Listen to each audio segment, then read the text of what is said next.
La última, Ángel, tiene que ver con un hecho que hace mucho tiempo fue polémico, discutido en Argentina, que tuvo que ver con la llegada de las netbooks a las escuelas y particularmente al sistema educativo en general. Polémico tema, pero que hoy seguramente tiene una opinión formada sobre la cuestión que sería interesante conocer. Sí, em, la llegada de las netbooks no es un plan argentino. Sí, antes lo hicieron los chilenos y antes lo hicieron los uruguayos. A mí me entusiasmó mucho la cosa, entonces estuve en algún momento averiguando cómo funcionaba el plan Ceibal. Y el plan Ceibal, por ejemplo, usted le entrega la netbook al chico le dan un acceso a internet en la casa y el chico se transforma en un educador de su familia. En un incorporador a su familia, sobre todo en las familias esas de condición socioeconómica humilde que no tienen computadora y menos internet y que ni saben qué es internet en algunos de los casos, se transforma en un gestor, en un introductor a la tecnología. Entonces, el padre del chico puede aprender determinadas habilidades que le pueden servir para mejorar su condición de trabajo y cosas por el estilo. Y la madre, cuestiones de aseo del hogar, de la alimentación y lo que sea. Tejido. Bueno. Eso no se hace acá. Acá le entregamos la netbook, pero no le damos conexión a internet en la casa. A su vez, las netbooks tienen toda una serie de software específico, más allá de procesador de texto, planillas de cálculo, presentaciones y cosas por el. Tiene una cantidad de programas muy específicos que son para enseñar geografía. Antes nos decían, este es el teorema de Tales, y con el pizarrón y la tiza y arreglate como puedas, ¿no? Y ahora hay formas mucho más sencillas, mucho más fáciles, más didácticas. Entonces hay programas para enseñar y estudiar geografía, álgebra, trigonometría, lengua, biología, química. Hay simuladores. Los simuladores son preciosos y están todos contenidos ahí.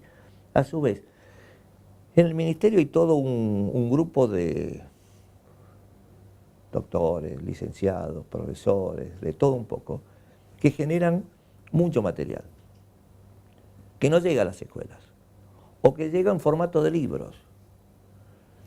Y ya es historia el libro. O sea, yo soy lector de libros, y ahora que estoy sin auto, porque el auto lo tiene mi familia en Entre Ríos, entonces yo viajo en colectivo y yo me leo entre 20 y 30 páginas por viaje, ¿no?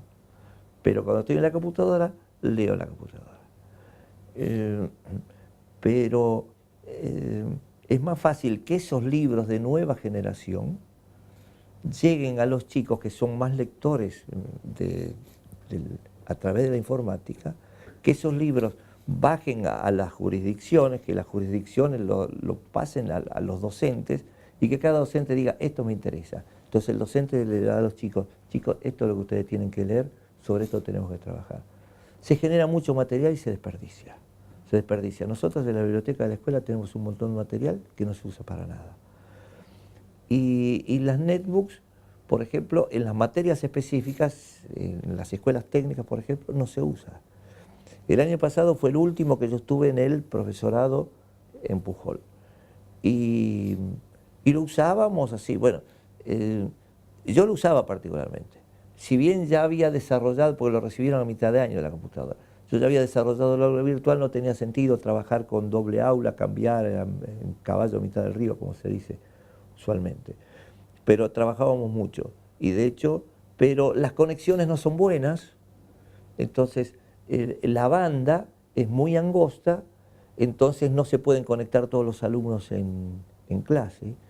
Por ejemplo, yo les hice hacer un trabajo de una radio online.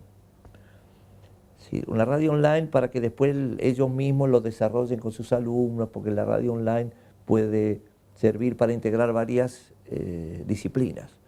Tecnología, historia, lengua, literatura, geografía, entonces se juntan los profesores de uno, hacen trabajos. Bueno.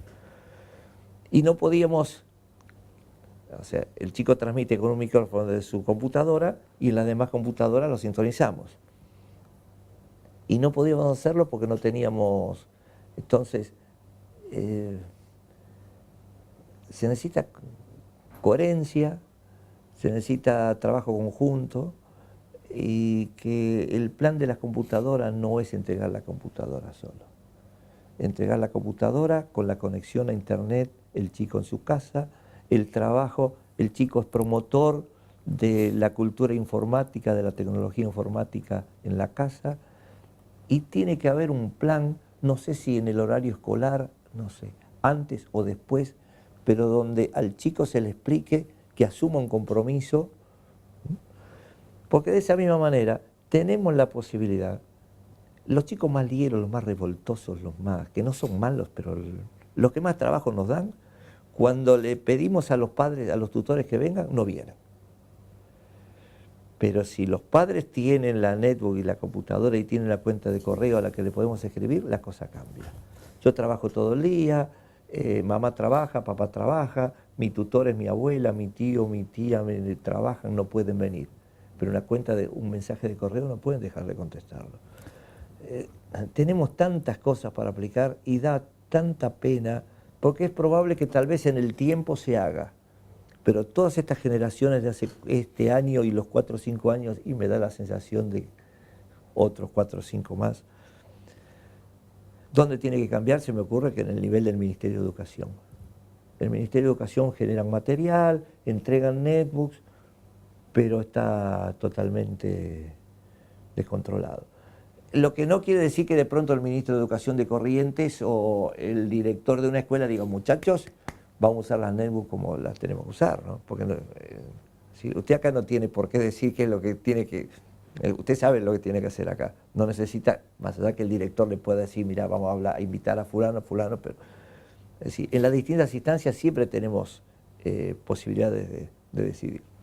Ángel, muchísimas gracias. El tema es apasionante, ¿no? El tema es apasionante, pero vale la pena que volvamos en algún momento sobre esto, porque la verdad que la llegada de la nueva tecnología ha cambiado los paradigmas y es bueno repasar qué se ha hecho bien y qué todavía falta por hacer. Sobre todo lo que falta por hacer.